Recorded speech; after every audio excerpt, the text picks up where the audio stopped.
ಮೂರನೇದು ವಿಷಯ ಬಗ್ಗೆ ತಪ್ಪು ತಿಳ್ಕೊಳ್ತೇವೆ. ಈ ಮೂರು ಕಾರಣಗಳಿಂದ ವ್ಯತ್ಯಾಸ ಆಗುತ್ತೆ. ಪಾಠ ವ್ಯತ್ಯಾಸಕ್ಕೆ ಮೂರು ಕಾರಣಗಳು: ಪ್ರಮಾದ, ಅನವಧಾನ, ಅಜ್ಞಾನ.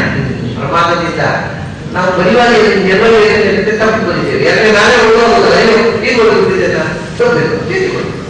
ಹಾಗೆ ಪ್ರಮಾದ ಏವಂ ವಿವಿಧ ಪ್ರಮಾದ ಮೂಲಭಾಗಂ ಅನ್ಯಥಾ ಪಠಂತಿ ಸಾಧವೋ. ಅವನೇನು ದುರುದ್ದೇಶ ಸಜ್ಜನರು ಕೂಡ ಅನವಧಾನ ಇದೆ. ಬೇರೆ ಈಗ ಒಂದು ಪದ್ಧತಿ ಹೇಳಿದೆ, ವೇದಾಂತ ತೆಗೆದು ಮತ್ತು ವ್ಯಾಖ್ಯಾನ ಬರೆದಿಲ್ಲ. ಅದರಲ್ಲಿ ರಾಜೇಶ್ ವಿಮಾನ ಗಿರೀಶೋ ಹಿತಮದ್ಯುವಾಸ ಒಂದು ಮಾತು ಬರುತ್ತೆ. ವಿಮಾನಗಿರಿಯ ಪಕ್ಕದಲ್ಲಿ ಪಾಠದಲ್ಲಿ ಆಚಾರ ವಾಸ ಆಚಾರ ತರಿಸಿದ್ರು. ಅಲ್ಲೇ ಪಕ್ಕದಲ್ಲಿ ದುರ್ಗೆ ವಿಮಾನಗಿರಿಯಲ್ಲಿ ವಾಸ ಮಾಡಿದ್ರು.